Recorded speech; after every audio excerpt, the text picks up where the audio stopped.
નમસ્કાર, ગુજરાત સિક્યોર ન્યૂઝમાં આપનું સ્વાગત છે। હવે જોઈએ આજના સમાચાર। અમદાવાદ જિલ્લા અને તાલુકા પંચાયત ચૂંટણી, આજે મતગણતરીમાં ભાજપનો દબદબો। અમદાવાદ જિલ્લામાં જિલ્લા પંચાયત અને તાલુકા પંચાયતની ચૂંટણીના પરિણામો જાહેર થતાં ગ્રામ્ય રાજકારણમાં ફરી એકવાર ભાજપનો દબદબો જોવા મળ્યો છે। જિલ્લા પંચાયત પર ભાજપે સ્પષ્ટ બહુમતી સાથે કબજો જમાવ્યો હોવાનું સામે આવ્યું છે, જ્યારે કોંગ્રેસ મર્યાદિત બેઠકો સુધી સીમિત રહી છે। તાલુકા પંચાયત સ્તરે પણ મોટાભાગના તાલુકાઓમાં ભાજપ આગળ રહ્યું છે। ખાસ કરીને ધંધુકા, બગોદરા અને કેટલાક ગ્રામ્ય વિસ્તારમાં ભાજપે એકતરફી જીત મેળવી છે।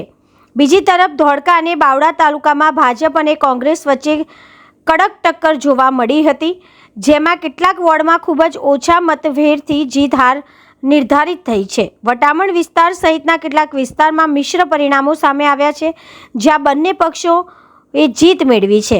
આ ચૂંટણીમાં ગામડાઓના મતદારોમાં વિકાસના મુદ્દાઓ, ખાસ કરીને રસ્તા, પીવાનું પાણી અને ખેતી સંબંધિત પ્રશ્નો મહત્વપૂર્ણ રહ્યા હતા।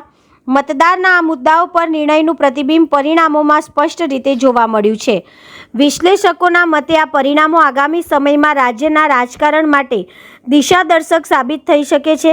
ભાજપ માટે આ જીત મનોબળ વધારનાર છે, જ્યારે કોંગ્રેસ માટે આ પરિણામો આત્મમંથનનું કારણ બનશે।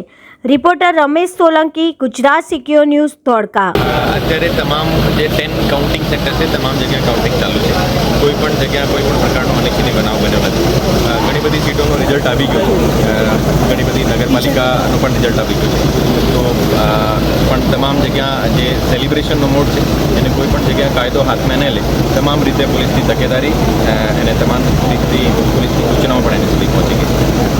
ઓર એની સાથે સાથે અમારો જે બંદોબસ્ત છે, આ જે વિજય સરઘસ જે નીકળવાનો છે જેનો જે એ પણ પરમિશન લઈને વિજય સરઘસ કાઢે ઓર બંદોબસ્ત સાથે એવી આપણે મારફત કહેવા માંગુ છું।